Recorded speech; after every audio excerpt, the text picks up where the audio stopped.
Tip 10 untuk mendulang rezeki. Pertama adalah harus bertakwa kepada Allah. Bisa dilihat surat Tolak ayat 2 dan 3. Wa may yattaqillaha yaj'al lahu makhraja wa yarzuqhu min haitsu la yahtasib. Siapa yang bertakwa kepada Allah, ya, akan dikeluarkan dari segala kesulitan. Dari kesulitan-kesulitan akan dimudahkan oleh Allah. Bahkan dia diberi rezeki yang dia tidak tahu dari mana rezeki itu datang. Ini yang pertama, bertakwa. Kalau kita lebih dasar lagi melaksanakan perintah dan menghindari larangan, itu takwa yang paling gampang kita jadikan dasar kehidupan kita. Yang kedua, kalau kita melihat Isfahani, ahli bahasa Arab, ketika ditanya takwa itu apa, ya, kita berada dimanapun Allah melihat kita. Aina matakun fasamma wajhullah. Jadi kalau orang yang bertakwa yang betul-betul dimanapun dia berada, dilihat dan dilihat Allah, itu bertakwa. Jadi orang kalau sudah merasa begitu, ini adalah cara yang pertama untuk mendulang rezeki. Satu, ya. Yang kedua, tawakal yang harus kuat. Apa tawakal itu? Tawakal itu setelah usaha, setelah ikhtiar, hasilnya diserahkan kepada Allah. Tahu kan? Tawakal itu menurut Islam adalah setelah usaha, tidak hanya sekedar doa. Setelah usaha, baru hasilnya disandarkan kepada Allah. Faiza samta wa tawakkal Allah. Kalau sudah berkeputusan seperti itu, kita bersandar kepada Allah. Mungkin bagi kita pedagang, maaf ya, mungkin kita marum namanya. Dalam berbagi-bagi, kalau memang warungnya bagi, maka di situ kita buka warung itu, jangan lupa Bismillah tawakkalna 'alallah la haula wala quwata illa billah. Sambil berdoa tawakal inilah, kalau mungkin ngedoli teh, ngedoli kopi atau teh atau yang lain, kalau mudah itu jangan berbalik orang tua. Cara mudah begini, ya, harus begini, jangan begini. Nanti kan itu sunnah, bukan sunnah rasul. Jadi kalau mudah teh, mudah kopi harus seperti orang tua. Tayamun dari arah kanan. Bagi kita yang senengani berkebun, lihat ada pohon yang namanya ubi jalan, selo, atau mungkin ubi ya. Kalau jenengan menanam ubi harus tahu caranya. Kalau ngerambat melilitkan pohonnya yang kecil itu, batangnya yang kecil, harus begini seperti orang tua. Jadi begini. Kalau nanti keliru terbalik, tidak akan mesti mati dan bisa naik. Jadi kalau ada rambatan yang seperti orang tua, langsung gemuk dan sehat. Ini harus tahu. Ada lagi pohon yang ada racunnya, yaitu gadung itu. Cara merambat gadung jangan seperti kui kan tanpa racun. Kalau ada racunnya, terbalik begini. Nah, itu caranya sesuai dengan kayaknya ayat kauniyah, tapi Islam itu mengajarkan ke sana. Bapak, kita pun harus di dunia hasanah. Kalau tidak hasanah nanti, ya, orang ini dalam mengkokoro Islam kan orang maksimal. Sementara hidup kita kan paling-paling ya sampai 100 tahun. Ini yang kedua, harus tawakal. Malah Rasul menyatakan tawakal seorang mukmin itu kayak burung. Jadi pagi berangkat dari sini, berangkat mamanya burung pipit lah, berangkat dari selatannya Bagus Salam itu Manggun Dawal Belandong. Di sana dikurai kalau pemiliknya, kalau saya lari ke Wonoayu Sidoarjo. Sudah sore datang, di samping untuk dirinya paling-paling 20 biji padi itu sudah masuk di perutnya, sudah cukup 20. Nanti yang 3 atau yang 3 berapa gitu untuk anak-anak yang masih mengapi susunya itu, samping itu untuk dirinya. Besok pagi habis kembali. Itu tawakalnya manusia seperti itu. Jangan takut miskin ya. Seorang muslim, seorang mukmin akan dicukupi hidupnya, tetapi dengan catatan wa ma min dabbatin fil ardi illa Allahi rizquha, harus bergerak. Tapi nasib manusia tetap tidak sama, hanya untuk mendulang rezeki yang perlu diperhatikan sama-sama. Kalau jenengan melihat dulu lagi susuan di mana, maaf ya, jenengan yang orang hidup di kampung mungkin atau di agak ke dalam lah, ada susuan, apa susuan itu ya, pokoknya yang bertelur itu kan bentuknya macam-macam. Ada yang hanya sekedar saja seperti manuk terkuku, burung terkuku itu, atau biasanya yang dimitoskan orang untuk gitu ya. Ada lagi yang besar gitu, banyak itu soal Belanda gitu. Nah, itu menunjukkan rumah orang yang seperti itu. Ada yang kaya seperti itu. Ada yang membuat susuan itu tidak bisa. Cari generasinya, ya, nek bengi itu malam-malam si burung itu titip dong. Akhirnya kalau ketahuan dia diusir kalau yang oleh yang punya susu. Itu kalau di kampung namanya siri-siri manutasi ya. Itu gambarnya orang yang kepapaan. Karena apa? Ya kurang berdoa dan kurang ibadah dan kurang maksimal, sehingga nggak susu itu tidak mampu. Akhirnya sebagai seorang muslim yang kedua ya, harus kuat tawakal kepada Allah. Usaha berdoa, usaha berhenti istirahat, kita serahkan kepada Allah. Ya Allah, hamba sudah usaha, hasilnya tergantung panjenengan. Ini yang kedua. Yang ketiga, istighfar ya. Kita harus kuat dalam istighfar. Insya Allah dan insya Allah kita tidak akan jatuh miskin kalau memang yang ketiga ini kita laksanakan dengan baik. Bisa dilihat surat Nuh ya, ayat 10, 11, 12. Surat Nuh ayat 10, 11, 12. Pelan-pelan ini masalahnya, ini nyangkut kehidupan ya. Dan ini cara dekat langsung, karena itu saya cepat-cepat nanti jenengan bisa mengamalkan dengan tertib dan baik. Itu pun jumlahnya sampai 10. Mana yang kita mampu silahkan dikerjakan. Pak insya Allah kita no problem dalam urusan di dunia hasanah. Di dalam surat Nuh ayat 10, aku katakan bahwa kamu kalau mohon ampun kepada Allah akan mengampuninya. Ayat 10-nya. Ayat 11-nya Allah akan berikan hujan yang lebat. Hujan yang lebat di sini bukan hujan-hujan itu, tapi rezeki. Rezekinya diperbanyak karena orang itu ahli istighfar. Yang ketiga 12, sehingga kalian bisa beli gunung, bisa beli sungai, sampai yang lain-lain. Itu Quran sendiri.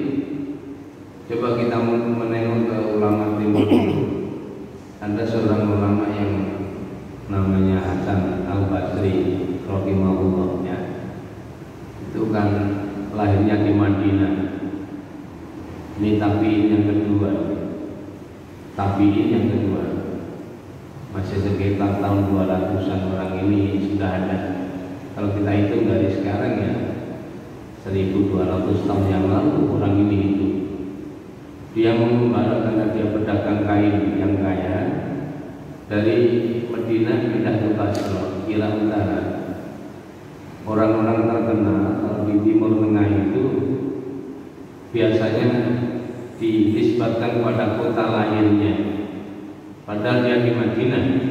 Mestinya kan dia Hasan al-Madinah begitu, tapi dia disebut Hasan al-Basri karena orang kampung situ menganggap bahwa ulama ini lahirnya di Basra. Dia pedagang kain dan banyak pembeli-pembeli. Ketika pembeli ini datang, di samping membeli kain dan sebagainya, masih bertanya tentang masalah problem kehidupan.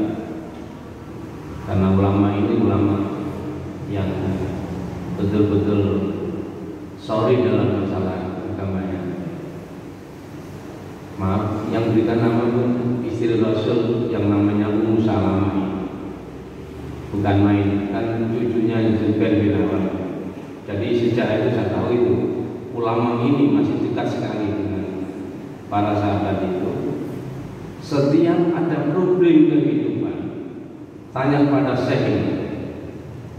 Syekh anak ini kok jatuh miskin, dagang gini sulit dan sulit.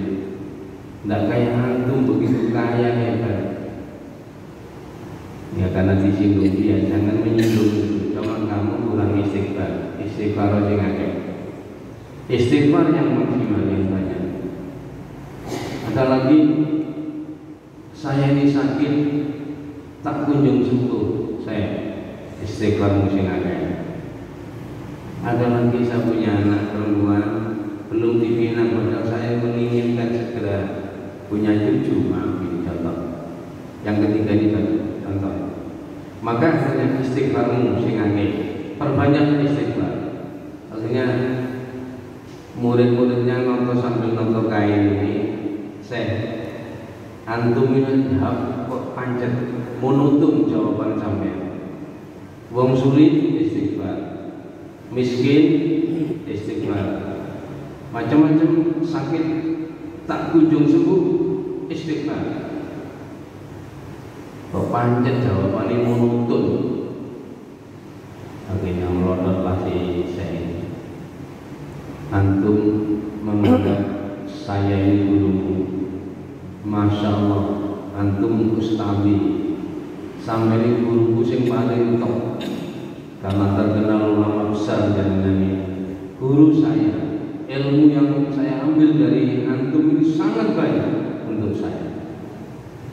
Nah, awak menganggap saya ini gurumu, ya. Bukaan surat Nur itu. Nah, suruh buka coba.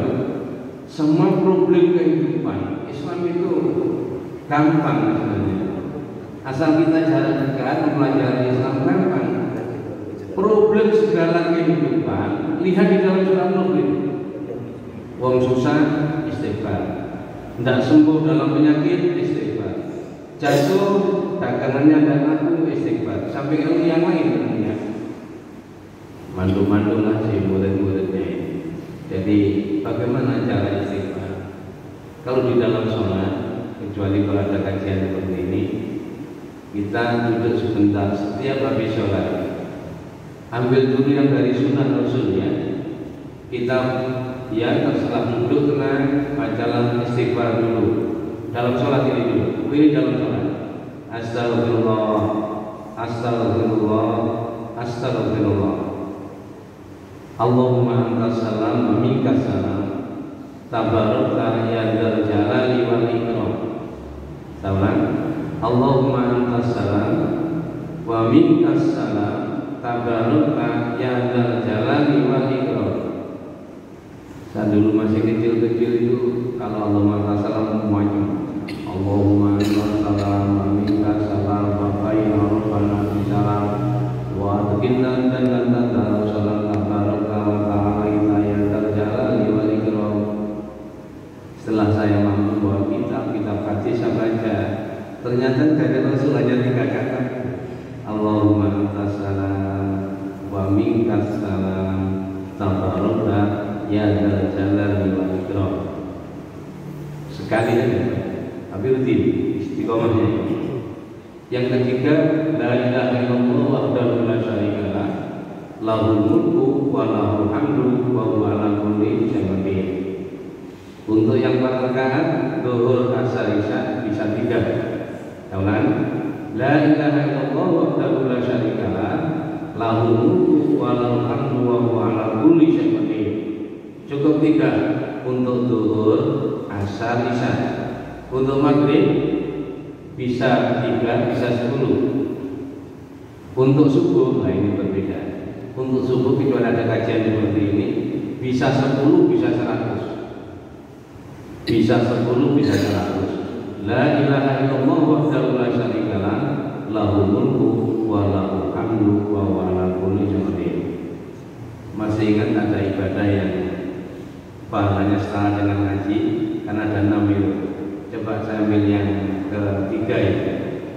Kan sholat jamaah subuh, dia tidak keluar kecuali matahari sudah terbit. Keluar dari masjid dia 2 rakaat salat duha. Apa kata Nabi? Orang itu mendapat pahala seperti orang haji dan umroh secara sempurna. Subhanallah. Tapi sulit, bisa jam setengah sampai layar-layar ya. Jadi kalau jenengan atau kita ingin mendapat pahala seperti orang haji dan umrah secara sempurna, jamaah subuh dulu, lalu berwirid sampai matahari terbit. Jangan tinggalkan masjid kecuali matahari telah terbit. Saya sarankan biar nanti tidak macam-macam. Kembali pada yang keempat, baca tasbih. Subhanallah, subhanallah 33. Alhamdulillah bersama. Allahu Akbar 33. Supaya cantik 100. Allahu Akbar kabiro, walhamdulillahi kabiro, wa subhanallahi bukratan wa asila. Lalu khusus subuh seperti ini. Ada wirid khusus subuh. Allahumma inni as'aluka ilman nafi'a wa rizqan thayyiban wa amalan mutaqabbala. Kalau taman 3 kali ya. Khusus subuh ya, wiridan subuh ada khusus dari Rasulullah. Allahumma inni as'aluka ilman nafi'a wa rizqan thayyiban wa amalan mutaqabbala. Nah, ini kalau sudah bagus, sudah cukup kan untuk yang dari Rasul. Yang dari Quran ya bisa kursi, kul yang 3. Nah, itu sudah cukup, lalu berdoa dan sebagainya. Itu cara untuk berzikir.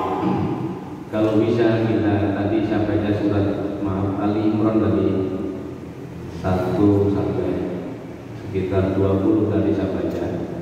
Karena biar terlalu lama saya lanjutkan setelah ayat 15 tadi saya lanjutkan sampai 20. Jadi maaf itu tadi. Nah, yang di dalam ayat 17 kan ada as-sabirina was-sadiqina wal qanitin wal mu'minina wal mustakbirina bil asar. Kalau bisa kita sebagai seorang muslim belum subuh sudah bangun. Menurut ayat itu ya, wabil asari lum yastakbirun. Ketika waktu sahur mereka sudah berdoa mohon ampun kepada Allah. Bisa untuk mendulang rezeki. Yang ketiga, sebelum subuh sudah bangun, tentu mungkin kita sudah lanjut atau witir, maka bertasbih dan beristighfar. Subhanallah wa bihamdihi astagfirullah wa atubu ilaih. Subhanallah wa bihamdihi astagfirullah wa atubu ilaih. Berapa kali? 100 kali. Mi'atan marah. 100 kali. Jangan lupa jangan ulang. Kalau jangan istiqomah, Pak insya Allah menurut agama yang kita meluk ini kita akan fiturnya hasanah. Tapi istiqomahnya harus kuat. Jadi 4 banyaknya sulit. Yang kelima dulu, nanti yang terakhir ini. Nanti 2 bulan yang akan datang insya Allah kalau saya ada kesempatan. Nanti yang 5 tak terus. Sekarang 5 saja. Saya ulang dari yang pertama adalah bertakwa kepada Allah. Yang kedua tawakal yang kuat. Istighfar yang bagus. Istighfar yang bagus. Lalu yang keempat, ibadah dimaksimalkan. Hanya 4 dulu ya. Tadi 4 saja cukup. Nanti yang lain bisa kita lanjutkan. Bagaimana ibadah-ibadah? Ibadah yang ibadah makhluk kita maksimalkan. Yang biasanya biasa diambil yang wajib-wajib saja, ditambah, itu namanya maksimal. Ya. Jangan kuantitas. Islam itu kualitasnya. Ibadah makhluk itu apa adanya kita kerjakan. Idza amartukum bisyai'in fa'malu minhu mastata'tum. Kalau aku perintah, kerjakan sesuai dengan kemampuan. Kalau ibadah itu harus mengikuti tuntunan Rasul. Maaf mungkin dengan suatu saat datang kepada orang yang panjenengan ke orang ini alim, orang kita, coba kalau kamu ingin mendulang rezeki, bacalah ini 1000 kali. La ilaha illa anta Muhammadin subhanaka. Muhammad begitu ya. Sekarang kita disuruh baca sampai berapa kali? 1000 kali sampai 2000 kali. Maaf, jangan diterima. Ibadah makhluk itu maksimal hanya 100. Lebih dari 100 dengan tuntunan dari Rasul. Yang terpenting seperti itu. Jadi semua ibadah yang lebih dari 1, ya maaf jangan biarkan itu. Baca paling banyak maksimal 100. Lebih dari itu, kalau sadri di dalam hadis bukan tuntunan Rasul, ya paling orang itu memang ingin ngandani wong itu bacalah sekian ribu. Apalagi bacanya tengah malam, ada itu bacalah 10.000 kalimat thayyibah la ilaha illallah. Kaki mojok di tengah malam. Berarti setan kan dia yang ngajarin. Meskipun orang itu kalimat thayyibah dengan 1000-nya dan sedikit. La ilaha illallah, la ilaha illallah. Kaitan enak. Malam terus cepet-cepet. Yuk, akhirnya la ilaha illallah. Kan setan. Nah, hati-hati ya. Jadi itulah ibadah kita kualitaskan, terutama qobliyah subuh ya, qobliyah subuh. Ibadah itu yang kita gandoli dalam masalah-masalah rawatib. Berangkatnya dari satu adalah qobliyah subuh. Kalau kita sudah kuat jamaah subuh, sebelumnya sudah datang rakaatul fajri khairun minad dunya wa ma fiha. 2 rakaat sebelum subuh lebih mahal dari dunia seisinya. Kita kerjakan. Yang kedua, qobliyah ba'diyah dulu. Siapa yang terbiasa qobliyah ba'diyah dulu, Allah harapkan masuk neraka. Luar biasa. Nah, itulah contoh bahwa yang keempat adalah ibadah kita kualitaskan yang baik. Terutama masalah-masalah zikir ya. Harus kita tahu bab zikir itu secara umum harus dibaca pelan. Baca surat Al-A'raf 205. Wadhkur rabbaka fi nafsika.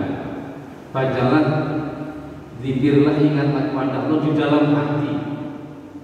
Tadarruan dengan penuh tawadhu.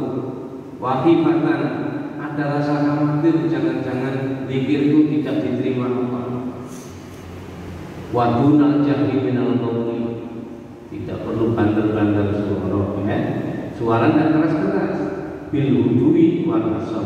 Pagi dan sore. Bagaimana? Apa semua harus zikir itu tidak boleh keras? Ya memang secara umum harus dibaca sir. Baca Quran aja. Kalau ada orang sholat berhenti baca pelan-pelan saja. Apalagi doa bainal adzan wal iqamah. Habis azan sampai ke rumah ini kan doa yang tidak tertolak oleh Rasulullah, oleh Allah maksud saya, karena beliau mengatakan la yuraddu du'a bainal adzan wal iqamah. Tidak akan ditolak doa kata Nabi antara adzan dan iqamah. Perbanyaklah doa, tapi jangan keras. Apa ada zikir yang keras? Hanya 5 yang keras. Bahkan kalau kurang keras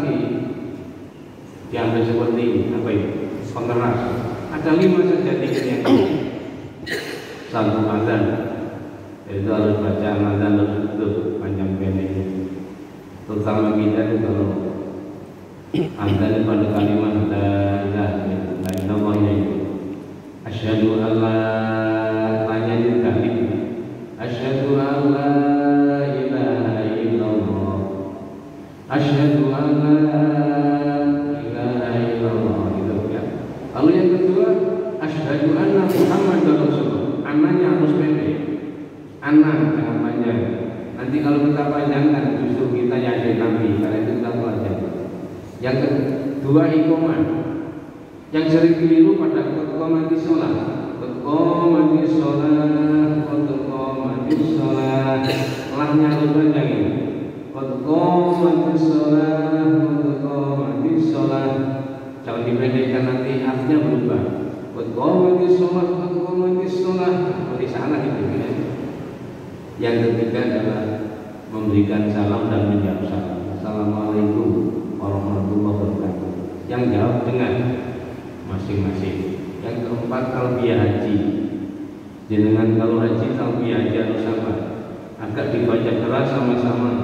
Kalau orang 50 supaya ada orang 50 dengar semua. Labbaik Allahumma labbaik labbaik la syarika laka labbaik innal hamda wal ni'mata laka wal mulk la syarika lak. Yang sering kurang sempurna pada ini labbaik Allahumma labbaik, pada ini yang ketiga la syarika laka ya, sering la syarika laka, ini sering kata-kata gitu. Karena apa? Yang kurang tekun dalam memahaminya sehingga la syarika laka padahal la syarika laka. Maaf, bukan di sini. Saya waktu juga begitu dengan orang-orang begitu. Waktu haji dengan kok ini lasari laka, ngiling kan tidak boleh. Kan di sana lasari laka. Itu boleh keras. Yang terakhir adalah itu takbir hari raya. Jadi sing banter limo itu azan, iqamah, memberikan salam dan menjawabnya, talbiyah haji dan takbir hari raya. 5 ini harus keras, tapi jangan berlebih-lebihan. Yang penting kita boleh keras, yang lain dikirimi tunah. Apalagi itu pribadi tadi subhanallah wa bihamdihi astagfirullah wa atubu ilaih. Kalau memang terlalu lama ya istighfarnya aja astagfirullah wa atubu ilaih, astagfirullah wa atubu ilaih, astagfirullah 100 kali kata Rasulullah dan Al-Quran mengatakan tak sampai jatuh miskin tapi istiqomah ya. Masih 4 ya, sebenarnya 10 untuk mendulang rezeki, tapi tantang ya, karena maaf karena nanti kalau terlalu siang dengan selalu repot ya, apalagi keterangan ibadah seperti itu harus diterangkan secara jelas biar kita aktual dalam beribadah dan lain-lain. Mudah-mudahan bermanfaat. Kurang lebihnya saya minta maaf. Bismillahirrahmanirrahim. Allahumma sholli ala Muhammad walhamdulillahi rabbil alamin. Rabbana taqabbal minna innaka antas samiul alim wa tub alaina ya Allah innaka antat tawwabur rahim. Allahumma inna nas'aluka ya Allah bi annaka wahidul ahadus samad alladzi lam yalid wa lam yulad wa lam yakul lahu kufuwan ahad. Antaghfir lana dzunubana wa kaffir 'anna sayyi'atina wa tawaffana muslimin. Rabbana ighfir lana wa li walidayna warhamhuma kama rabbayana shaghira. Rabbana ighfir lana wa li walidayna warhamhuma kama rabbayana shaghira. Allahumma arinal haqqa haqqan warzuqna ittiba'ah wa arinal batila batila warzuqna ijtinabah. Rabbana atina fid dunya hasanah wa fil akhirati hasanah wa qina adzabannar. Wa sallallahu ala Muhammad walhamdulillahi rabbil alamin. Assalamualaikum warahmatullahi wabarakatuh.